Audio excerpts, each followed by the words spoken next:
Bismillah, alhamdulillah, wassalatu wassalamu ala rasulillah.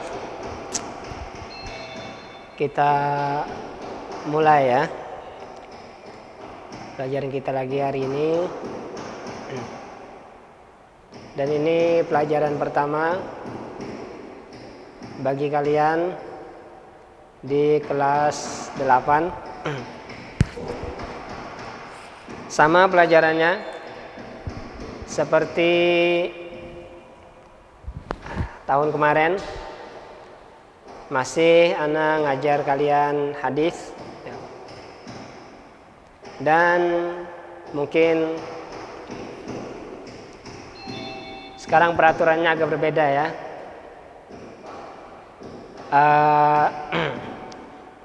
Kemarin karena kita belajarnya di kelas, kalian ngafalnya langsung ya. Sekarang anak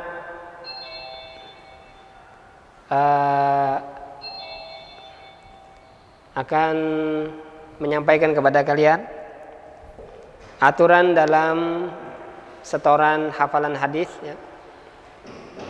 Tapi sebelumnya ada beberapa nasihat buat kalian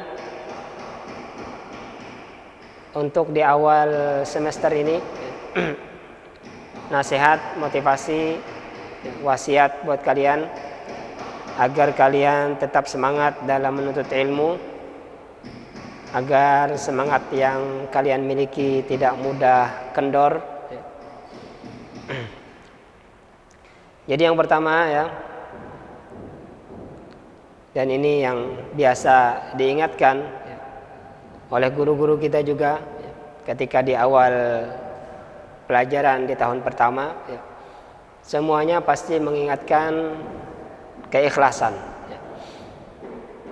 Jadi ketika kita memulai ibadah ketika kita memulai tahap belajar kita ya, kita memerlukan yang namanya tajdidun niyah ya, memperbaharui niat ya. Jadi karena ini tahun ajaran pertama, karena ini semester ya, dan ini pelajaran pertama ya, maka kalian harus memperbaharui niat kalian ya. Untuk apa kalian belajar ya. Kenapa kalian tetap bertahan untuk belajar ya. Untuk apa ilmu yang kalian pelajari ya. Jadi kalian harus menanyakan hal tersebut di dalam diri kalian untuk pembaharuan niat kalian. Benarkah kalian selama ini dan sekarang dan akan datang, benarkah kalian menuntut ilmu karena Allah? Ya. Benarkah tujuan-tujuan dunia itu tidak ada pada kalian? Ya. Itu yang harus kalian pertanyakan di dalam diri kalian ya. Karena keikhlasan itu sangat penting ya, dalam menuntut ilmu ya, dan pada ibadah-ibadah yang lainnya ya, pasti ya. Karena menuntut ilmu adalah ibadah, bahkan ibadah yang paling agung ya. Yang kata Nabi SAW ya, siapa yang keluar rumahnya untuk menuntut ilmu, maka dia sedang berjalan di jalan Allah ya, dia berjihad di jalan Allah ya. Maka menuntut ilmu adalah ibadah yang sangat agung ya. Perlu keikhlasan agar kita memperoleh apa yang kita inginkan ya. Agar juga kita tidak terancam dengan ancaman Nabi SAW ya. Karena Nabi SAW pernah mengatakan ya, awwalu man tusa'aru bihin naru yaumal qiyamah ya. Itu orang-orang yang awal-awal dinyalakan bagi dia api neraka, di antaranya adalah orang yang menuntut ilmu liyuqala annahu alim, agar dikatakan dia ini orang alim ya. Maka orang seperti ini diancam oleh Nabi SAW. Dia menuntut ilmu bukan karena Allah. Dia menuntut ilmu bukan karena mengangkat kejahilan di dalam dirinya. Dia menuntut ilmu bukan untuk berdakwah, tapi dia menuntut ilmu agar disanjung orang, agar dipuji orang lain, agar dikatakan dia ini orang alim. Maka orang seperti ini, kata Nabi SAW, dia akan diseret ke dalam api neraka. Nauzubillah min dzalik. Dan keikhlasan sangat berpengaruh kepada semangat kalian.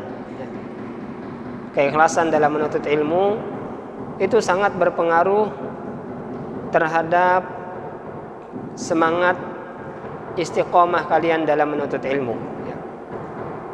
Karena pastilah berbeda. Orang yang ikhlas menuntut ilmu itu berbeda sangat jauh dengan orang yang tidak ikhlas. Semangatnya pun akan berbeda. Orang yang menuntut ilmu karena Allah, dia akan terus semangat. Karena dia yakin Allah Ta'ala maha melihat, Allah Ta'ala maha mengetahui, Allah Ta'ala maha membalas apa yang dia kerjakan sekecil apapun. Maka apa yang dia usahakan, selalu dia semangat mengerjakan sekecil apapun kebaikan. Dia akan selalu semangat dalam menuntut ilmu. Karena dia meyakini Allah maha membalas apa yang dia kerjakan. Tapi kalau orang yang menuntut ilmunya karena dunia, maka semangatnya akan kendor ketika dunia itu akan hilang. Kalau dia menuntut ilmu karena manusia, maka semangatnya akan hilang ketika manusia menjauhinya. Tapi kalau dia menuntut ilmu karena Allah, Allah tidak akan menyia-nyiakan apa yang dia upayakan. Dia yakin itu, maka dia terus semangat memanfaatkan waktunya, menggunakan waktu semaksimal mungkin, belajar bersungguh-sungguh untuk menuntut ilmu, karena dia tahu di sana ada pahala yang Allah Ta'ala sediakan. Semakin dia capek, semakin dia lelah dalam menuntut ilmu, maka dia yakin di sana ada pahala yang semakin besar yang Allah Ta'ala siapkan. Maka selalu semangat orang yang ikhlas. Adapun orang yang tidak ikhlas, ya seperti orang sholat. Ketika dilihat orang, dia akan membagus-baguskan sholatnya. Tapi ketika dia sholat sendiri, atau ketika dia di kamar, mungkin dia akan meninggalkan sholat. Atau minimal orang yang tidak ikhlas, dia sholatnya bermalas-malasan. Paling surahnya surah yang pendek-pendek, gerakannya pun tidak diperhatikan, tidak sebagus orang yang ikhlas, tidak sebagus ketika dia dilihat oleh orang lain. Nah, ini bedanya orang yang ikhlas dan orang yang tidak ikhlas. Nah, itu pertama ya. Kalian harus ikhlas, ikhlas dalam menuntut ilmu. Perbaharui lagi niat kalian, walaupun kita sedang belajar jarak jauh ya. Kalian tidak di pesantren, tapi ustadznya masih nyantren. Ustadznya masih ke pesantren Intan Ilmu, melihat tempat-tempat kalian yang dulu, kalian masih di rumah. Tapi alhamdulillah kalian masih bisa belajar. Tapi itu tadi, semuanya itu sangat berpengaruh terhadap keikhlasan kalian. Semangat kalian itu berpengaruh terhadap keikhlasan, atau keikhlasan kalian berpengaruh kepada semangat kalian. Yang kedua yang diperhatikan adalah dalam menuntut ilmu, perhatikan adab kalian. Adab dalam menuntut ilmu. Karena orang yang beradab dalam menuntut ilmu, ilmu yang dia peroleh itu berkah. Adapun orang yang tidak memperhatikan adab, mungkin dia dapat ilmunya, tapi keberkahannya mungkin kurang. Dia hanya mendapatkan wawasan dalam ilmunya. Ilmunya bertambah, iya. Dia semakin pintar, iya. Ya.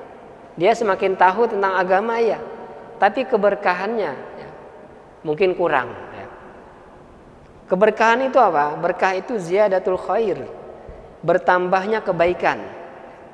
Berapa banyak kan orang yang tetalnya tinggi, wawasannya luas, tapi ternyata ilmunya tidak menambah kebaikan bagi dirinya. Ibadahnya gitu-gitu aja, ya. Kelakuannya gitu-gitu aja, ya. Artinya ilmunya tidak bisa merubah dia untuk menuju kebaikan. Bahkan bisa jadi ilmu yang dia peroleh malah menjadi mudarat bagi dia. Dia bangga-banggakan ilmunya, ya, sehingga dia menjadi sombong, ya. Atau ya macam-macam, ya.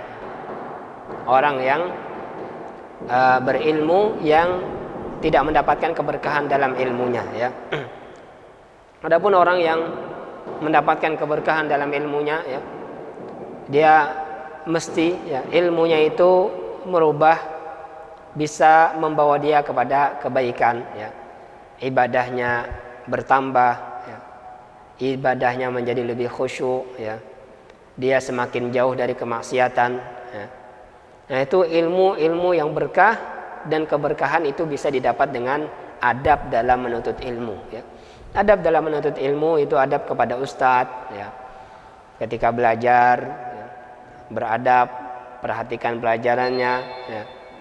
Ketika bertanya, pilih kata-kata yang baik, ya. Ketika keluar mau izin, ya, harus pamit dulu kepada ustadznya, izin dulu, ya. Itu adab terhadap ustadz, ya. Adab terhadap teman kalian, ya, tidak boleh mengganggu satu sama lain, ya. Tidak boleh menyontek, ya. Adab terhadap diri sendiri, ya. Kalian harus atur waktu kalian, berpakaian yang rapi, ya. Jangan mengantuk, ya. Semangat nulis, ya. Mencatat pelajaran yang disampaikan oleh guru kalian. Nah, itu, ya. Mengenai hafalan hadis, ya, itu sudah Anda sampaikan tadi, ya, yang tentang nasihat dan sedikit motivasi buat antum di pelajaran pertama ini. Sekarang yang ingin Anda sampaikan kepada antum adalah sekarang peraturan dalam menghafal hadis, yaitu kalian insya Allah akan mulai belajar hadisnya, hadis yang ke-15, ya. Ya, hadis yang ke-15. Dan kalian sudah punya buku-bukunya, ya, buku Arba'in Nawawiyah. Kalian harus hafal setiap satu pekan satu hadis, ya. Harus hafal satu pekan satu hadis, ya. Jadi nanti Selasa depan kalian sudah harus hafal hadis yang ke-15 semuanya, ya. Semuanya harus sudah hafal hadis yang ke-15. Lalu bagaimana menyetornya? Setoran hafalannya bagaimana? Kalau satu-satu jelas tidak bisa, ya. Karena kalian banyak, ya, dijadikan satu kelas. Maka cara setorannya nanti ana acak, ya. Jadi di antara antum ada yang ana tunjuk, ana sebutkan namanya, nanti dia setoran hadis sama ana. Mungkin satu pekan itu mungkin 2, 3 atau 4 orang saja, ya, yang ana pilih untuk menyetorkan hadisnya. Tapi ana acak agar semua kalian itu semuanya betul-betul bersiap-siap, betul-betul sudah hafal hadis yang ingin kita pelajari, ya. Jadi hadisnya dihafal duluan, ya. Selasa depan harus hafal semuanya, nanti ana acak. Dan bisa jadi, ya, minggu berikutnya bisa jadi yang sudah membaca ana suruh lagi. Jadi jangan sampai nanti, oh Anda sudah minggu kemarin, paling minggu ini yang lain yang disuruh setoran bukan Anda. Jangan. Ya. Bisa jadi 2 kali, bisa jadi 3 kali. Ya. Jangan merasa aman. Ya. Jadi semuanya itu betul-betul setiap minggunya harus hafal 1 hadis. Ya. Dan bagi yang Anda suruh, Anda sebutkan namanya namun tidak bisa membacakan hadis, artinya dia tidak hafal hadis itu, nanti Anda kurangi nilainya. Jadi kalian sekarang Anda kasih nilai 100. Jadi semua kalian sekarang nih mempunyai nilai 100. Semua kalian mempunyai nilai 100. Setiap kalian mempunyai nilai 100. Tinggal kalian mempertahankan nilai 100 tersebut dengan menghafal hadis. Ya. Jadi kalau hadisnya antum hafal, nilai 100 kalian tidak berkurang. Tapi kalau antum tidak hafal hadis, maka nilai kalian yang 100 itu ana kurangi. Setiap minggu kalian tidak hafal hadis, ana kurangi terus. Bisa jadi kalian 0 kalau kalian tidak menghafal hadis sama sekali. Ya. Jadi setiap 1 pekan ana suruh, ana acak kalian untuk membacakan hadis dan membacanya sambil memejamkan mata. Ya. Membacanya sambil memejamkan mata agar ana yakin. Ya. Kalau antum itu hafal bukan membaca dari buku. Ya. Karena kita kan jauh ya, bisa saja ya. Dan ana tidak suuzon ya. Tapi bisa saja terjadi ya, yang namanya manusia ya kan. Bisikan setan, bisa saja buku itu ditempelnya di dinding atau ditulisnya di dinding, tinggal dia baca ya.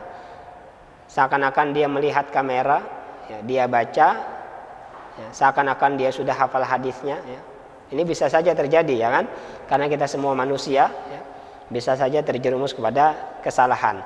Maka untuk menghindari kesalahan tersebut, untuk menghindari celah setan membisiki kalian, maka peraturannya adalah ketika kalian menyetorkan hadis, kalian harus memejamkan mata kalian, agar ana tidak suuzon juga, agar tidak ada celah bagi setan untuk menjerumuskan kalian kepada sesuatu yang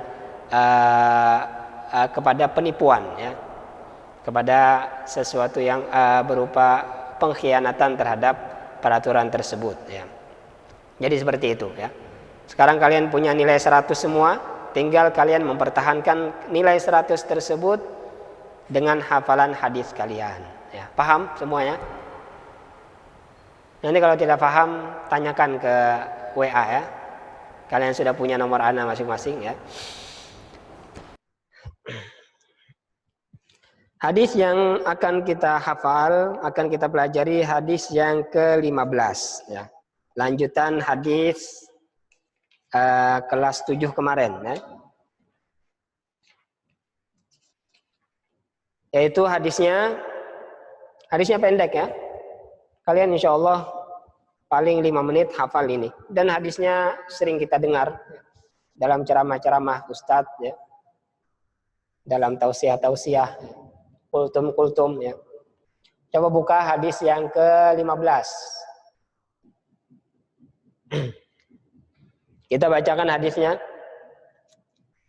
An Abi Hurairah radhiyallahu anhu anna Rasulullah sallallahu alaihi wasallam qala Man kana yu'minu billahi wal yawmil akhir falyaqul khairan aw liyasmut. Wa man kana yu'minu billahi wal yawmil akhir falyukrim jarahu. Wa man kana yu'minu billahi wal yawmil akhir falyukrim dhaifahu. Ini hadisnya yang nanti kalian hafal dan kita pelajari ya. Ana ulang bacaan hadisnya ya, agar kalian betul-betul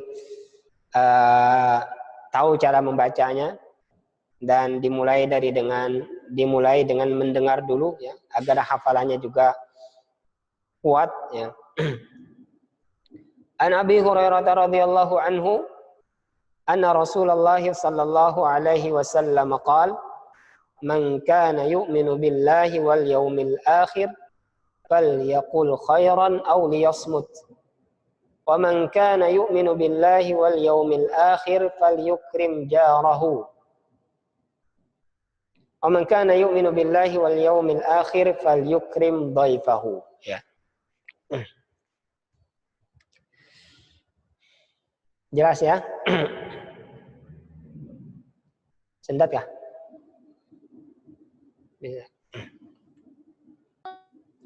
Man kan yu'minu billahi wal yawmil akhir falyaqul khairan aw liyasmut. Falyaqul khairan aw liyasmut. Kita pelajari hadis ini ya. Falyaqul khairan aw liyasmut. Jangan kesini aduh.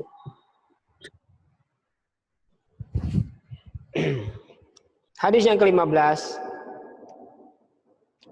An Abi Hurairah radhiyallahu anhu, dari Abu Hurairah radhiyallahu anhu, anna Rasulullah sallallahu alaihi wasallam qala, bahwasanya Nabi sallallahu alaihi wasallam bersabda, man kana yu'minu billahi wal yawmil akhir falyaqul khairan. Siapa yang beriman dengan Allah dan hari akhir, hendaklah dia mengatakan perkataan yang baik. Aw liyasmut, atau minimal dia diam. Jadi kata Nabi sallallahu alaihi wasallam, siapa yang beriman dengan Allah dan hari akhir, hendaklah dia berkata-kata yang baik, atau minimal dia diam ya.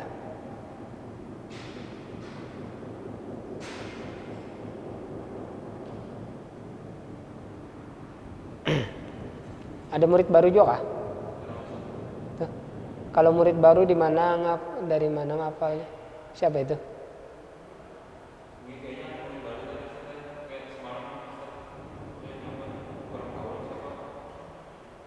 Murid baru tapi kelas 8 kah?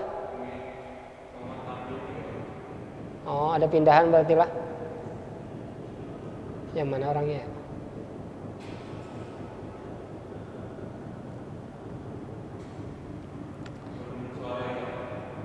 Ada sakit.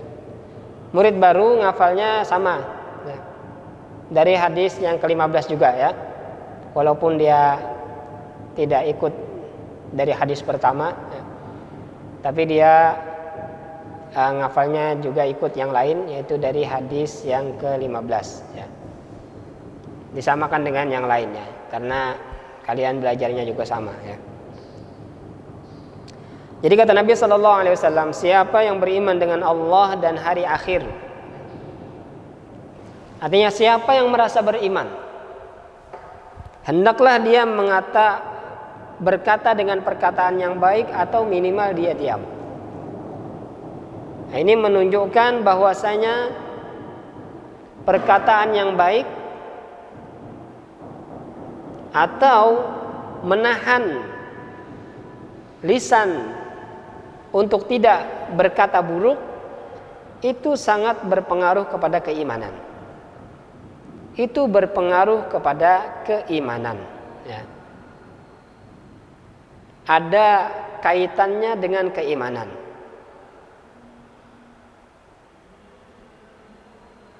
Orang yang senantiasa menjaga lisannya ya, mestilah dia orang yang memiliki keimanan yang tinggi ya.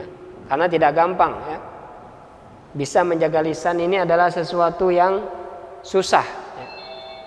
Karena sesuai dengan pepatah ya, kebanyakan orang lisan tidak bertulang ya. Lisan ini sesuatu yang gampang digerakkan. Ya. Orang sakit, ya. Orang kalau sakit, itu tangannya mungkin nggak bisa bergerak, kakinya nggak bisa bergerak, duduk nggak bisa, apalagi berlari, keluar rumah nggak bisa. Tapi lisan bisa. Orang yang sakit, semua anggota tubuhnya mungkin nggak bisa melakukan dosa, tapi lisan bisa. Saking gampangnya lisan ini digerakkan. Sesakit apapun, lisan ini bisa bergerak. Ya. Berarti kemaksiatan yang paling mudah, ya, kemaksiatan yang paling mudah yang dilakukan oleh manusia adalah dosa lisan. Karena lisan sangat mudah untuk bergerak, sangat mudah untuk digerakkan. Dan kebalikannya berarti ibadah yang paling gampang yang kita lakukan adalah ibadah lisan. Ya kan? Orang sakit mungkin nggak bisa haji, nggak bisa puasa. Sholat pun kadang hanya bisa duduk atau berbaring. Tapi lisan bisa dia digerakkan, bisa dia bertasbih, bertakbir, tahmid, salawat, istighfar, dengan jumlah yang banyak. Maka orang yang menggunakan lisannya untuk hal-hal yang baik, ini membuktikan tingginya keimanan yang ada di dalam dirinya. Adapun orang yang menggunakan lisannya sembarangan, berarti ini menunjukkan keimanannya surut. Dia memiliki keimanan yang lemah. Walaupun begitu, lisan ini sangat gampang digerakkan. Tapi ternyata ibadah-ibadah lisan itu berat bagi orang-orang yang tidak diberikan taufik dan hidayah dari Allah Subhanahu wa taala. Banyak orang yang mampu naik sepeda kiloan jauh ratusan kilometer. Banyak orang yang bisa naik gunung. Banyak orang yang bisa menyeberang lautan, tapi ternyata beristighfar, bertasbih, lisannya kaku, tidak bisa, berat bagi dia, lebih berat bagi dia, bertasbih, beristighfar daripada bersepeda ratusan kilometer. Lebih berat bertasbih bagi dia daripada naik gunung. Ini menunjukkan keimanan. Ada kaitannya ibadah lisan dengan keimanan. Ada kaitannya lisan-lisan ini kita ini dosa dan pahalanya itu berkaitan dengan keimanan. Makanya kata Nabi Sallallahu Alaihi Wasallam, "Man kana yu'min," siapa yang beriman, siapa yang merasa dirinya beriman, billah, dengan Allah, wal yaumil akhir, dan beriman dengan hari akhir, percaya Allah melihatnya, dia percaya Allah mengetahuinya, dia percaya Allah mengawasinya, dan dia percaya hari akhir adalah hari pembalasan, dia percaya hari akhir itu ada surga dan neraka, semua amal dia akan dibalas. Maka orang yang seperti ini falyaqul khairan aw liyasmut, hendaklah dia berkata perkataan yang baik agar dia dilihat Allah baik, agar dia dibalas oleh Allah dengan balasan kebaikan, agar dia mendapatkan surga, aw liyasmut, atau minimal dia diam, tidak mengatakan perkataan yang buruk. Karena perkataan itu ada tiga. Ada tiga.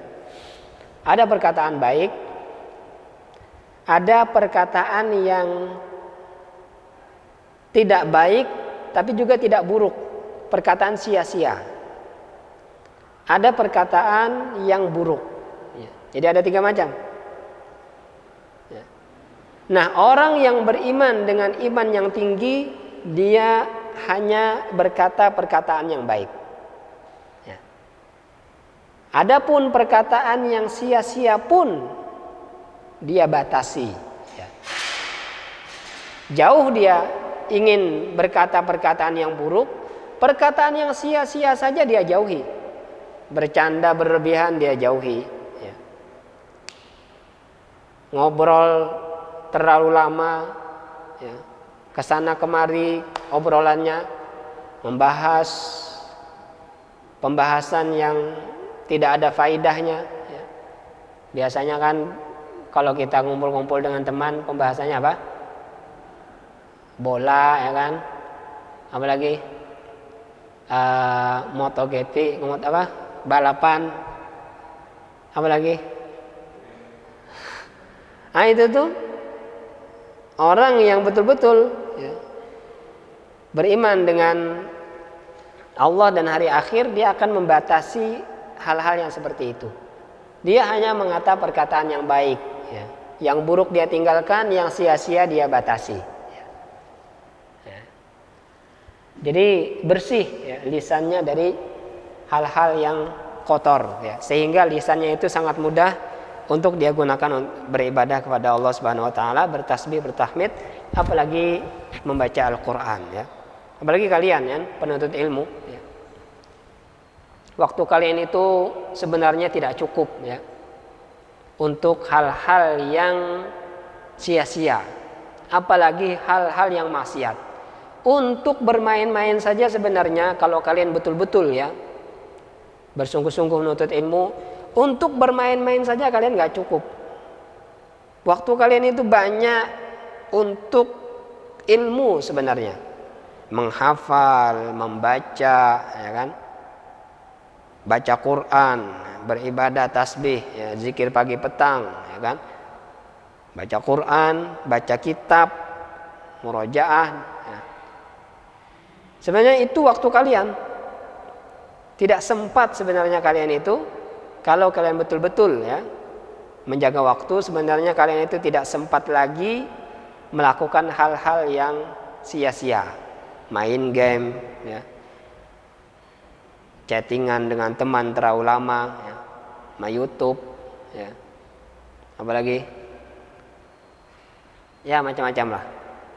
Apalagi anak-anak sekarang aneh-aneh pekerjaannya, TikTok apa-apa itu pada paham. Berjoget-joget, aduh cang malu. Itu hal-hal yang tidak pantas dilakukan oleh penuntut ilmu,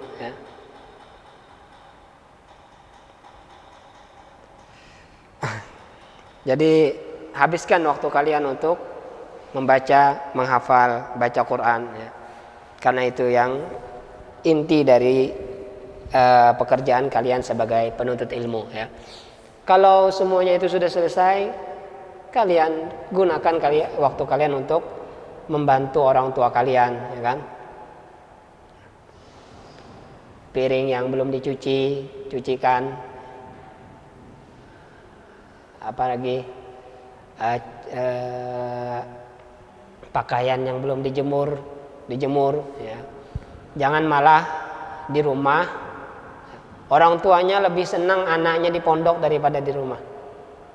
Karena anaknya di rumah lebih membebani orang tuanya. Nah, ini hati-hati, Jadikan rumah kalian itu, orang tua kalian itu istirahat dengan adanya kalian. Jadi kalian di rumah itu gunakan waktu kalian untuk membantu orang tua kalian ketika kalian sudah selesai mengerjakan pekerjaan-pekerjaan sekolah.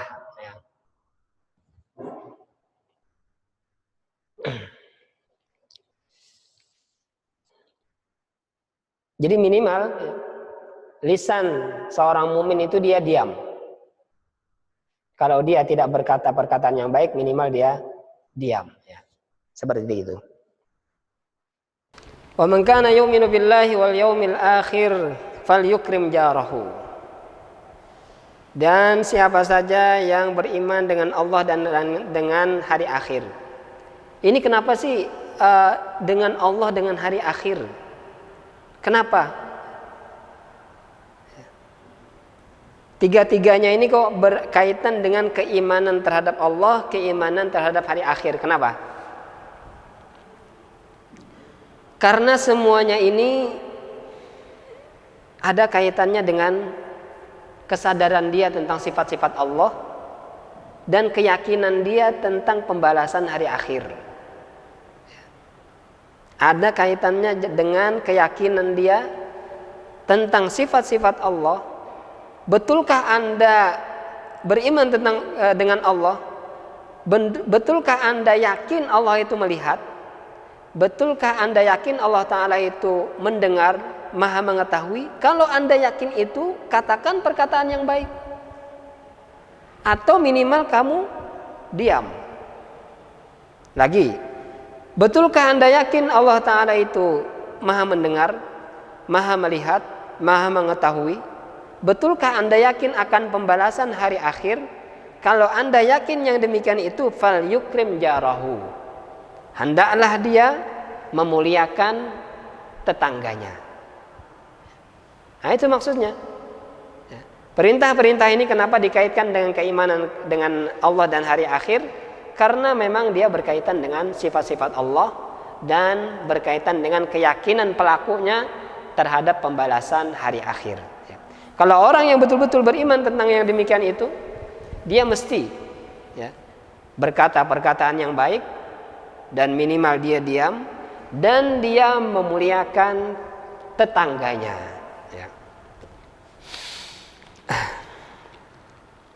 Dan memuliakan tetangga itu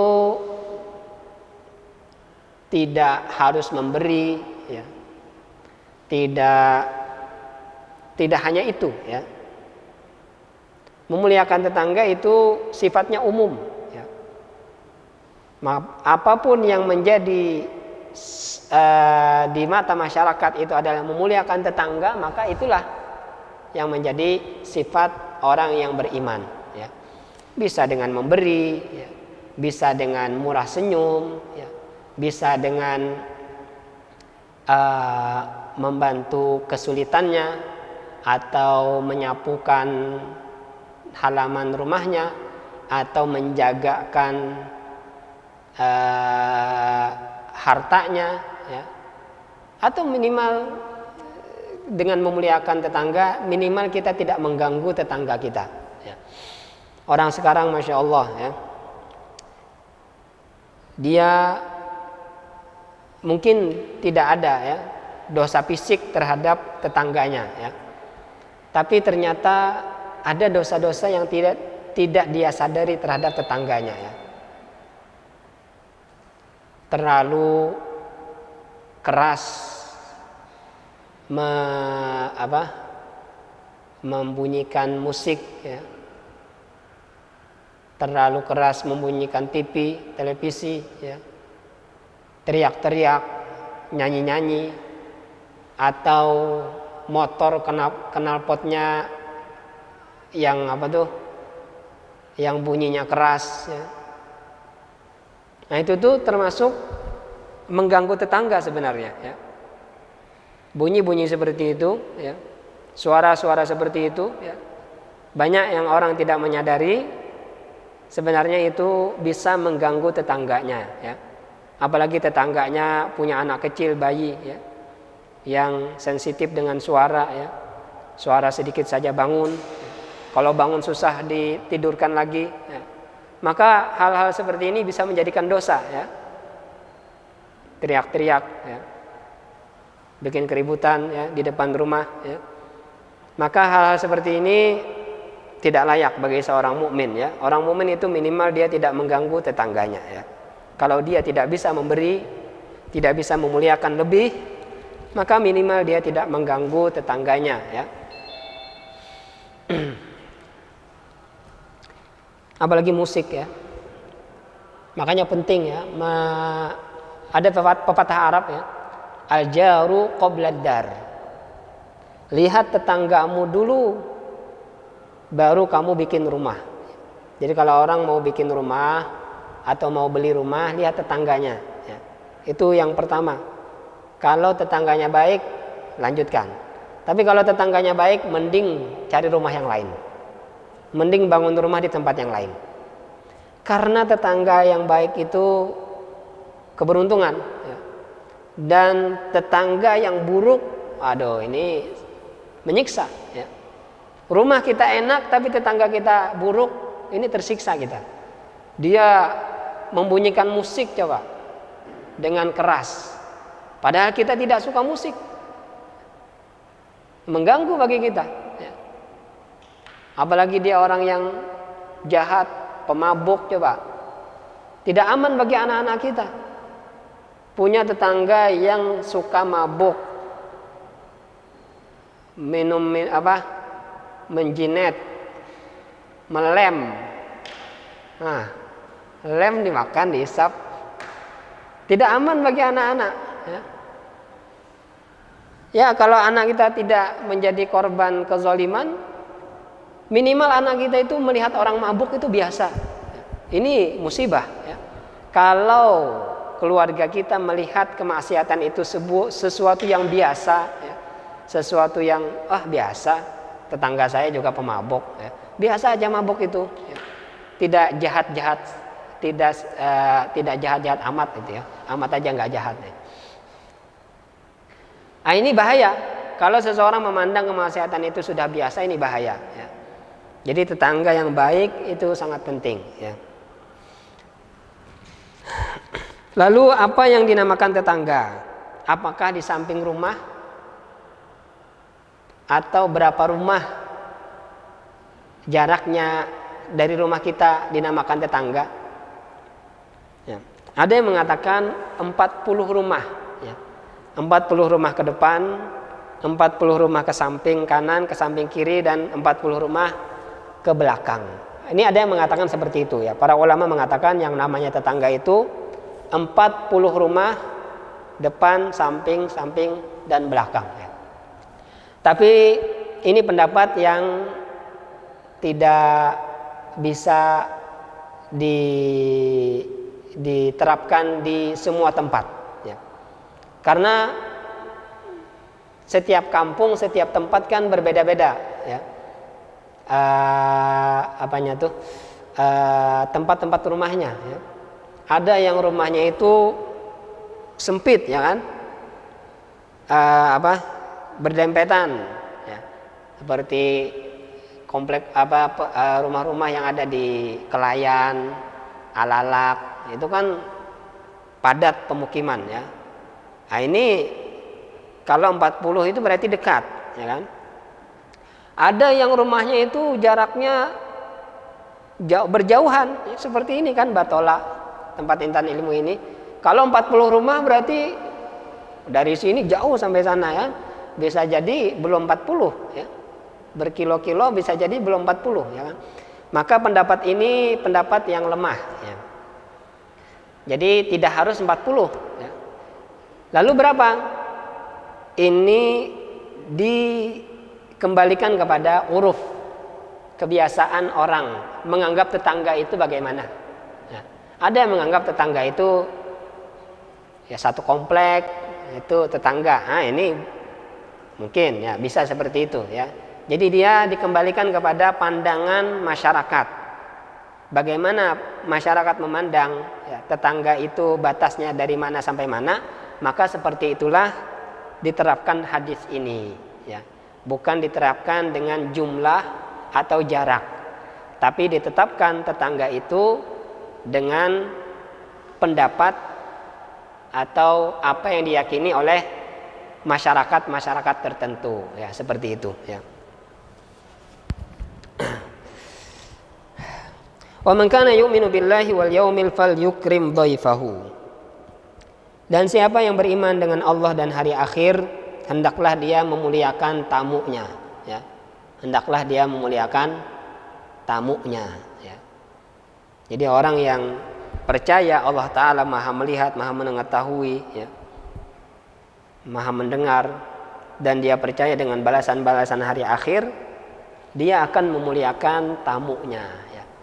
Memuliakan tamu, ya, itu dengan menawarkan makanan, ya. Bukan menawarkan saja namun tidak diambil-ambil makanannya, enggak, ya. Jadi ditawarkan apa yang dia mau, berusaha kita suguhkan, ya. Matikah? Bersejarah, suaranya tetap ada lah, ya. Menyiapkan tempat, ya. Mempersilahkan dia untuk duduk, ya. Memberikan kenyamanan dia ketika bertamu, ya. Nah, ini cara kita memuliakan tamu, ya. Jangan pelit terhadap tamu, ya. Padahal kita punya kue, punya makanan, tapi ternyata tamu datang tidak disuguhkan apa-apa. Air putih pun nggak dikasih, ya. Kesian tamunya, ya. Apalagi tamu jauh, ya. Kesian, ya. Ini orang yang pelit, ya, orang yang tidak memuliakan tamunya, ya. Jadi orang yang beriman dengan Allah dan hari akhir, dia akan memuliakan tamunya, ya.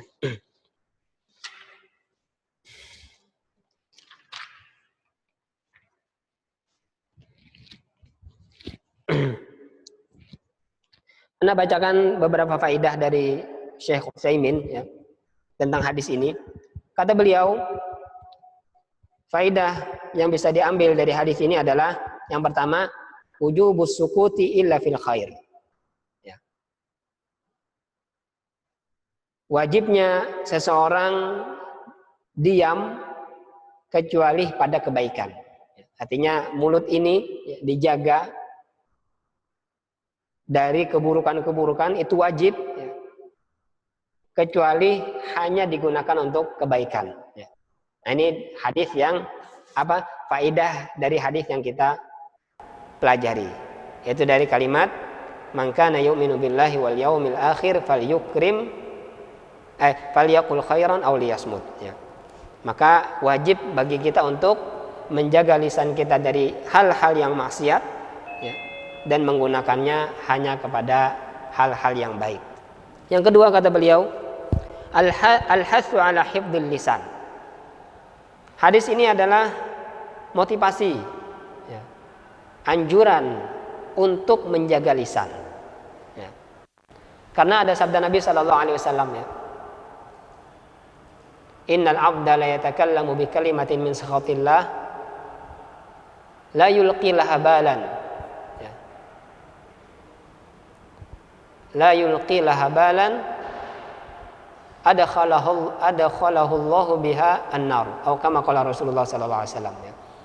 Sesungguhnya seorang hamba, dia berkata dengan perkataan yang buruk yang sebenarnya tidak dia perhatikan. Artinya dia berkata perkataan yang buruk yang mungkin dia tidak menyadari, atau mungkin dia anggap remeh, ya, perkataan tersebut. Ternyata justru karena perkataan itu Allah Ta'ala jerumuskan dia ke dalam api neraka. Na'udzubillah min dzalik, ya. Makanya, ya, kita dilarang mencela makanan. Kenapa? Karena tidak boleh memang kita berkata perkataan yang buruk, ya, walaupun terhadap makanan. Pengaruhnya apa memang? Sampai-sampai Nabi melarang kita untuk mencela makanan, ya. Pengaruhnya yang jelas, ya, orang yang tadinya mau makan, dia hilang nafsu untuk makan. Atau orang yang ingin mencicipi, ada makanan yang baru, ya, makanan yang belum pernah dimakan, makanan yang baru viral, baru ada zaman sekarang, ya. Anggaplah mungkin makanan yang baru ada, yang sebelumnya tidak ada, ya. Lalu kita katakan ini makanannya tidak enak, ya. makanannya mungkin perkataan-perkataan yang buruk. Tadi ada orang yang mau beli, yang mau mencicipi, yang penasaran dengan rasanya. Gara-gara kita hina makanan, ya, maka dia nggak jadi beli. Akhirnya dia yang tadi mau mencicipi, dia sudah di kepalanya itu ini makanan nggak enak. Akhirnya rezeki, kenikmatan yang dia dapatkan, yang mau dia dapatkan hilang. Ya. Nah, berarti kita menghalangi orang untuk mendapatkan kenikmatan. Ya. Nah, ini perkara-perkara yang ringan saja sebenarnya. Ya. Namun itulah ya, gara-gara perkataan-perkataan kotor yang seperti itu sering terjadi. Ya. Ada orang yang sedih, ya, bertahun-tahun hanya karena ucapan beberapa kata dari tetangganya. Ya. Ada orang yang semangatnya hilang belajar hanya karena diejek oleh temannya. Ya. Nah, ini akibat perkataan-perkataan buruk itu akan menimpa, ya, akan berefek buruk ya bagi orang lain. Ya. Ya, waktunya sudah mau habis ya. Kita lanjutkan sedikit lagi. Yang ketiga, wujubu ikramil jar, wajibnya memuliakan tamu. Ya. Wajibnya memuliakan tetangga. Ya. Yang selanjutnya wujubu ikramid dhaif, wajibnya memuliakan tamu. Ya. Mungkin nanti kita lanjutkan ya di minggu depan. Ya. Subhanakallahumma wa bihamdika asyhadu an la ilaha illa anta astaghfiruka wa atubu ilaik. Assalamualaikum warahmatullahi wabarakatuh.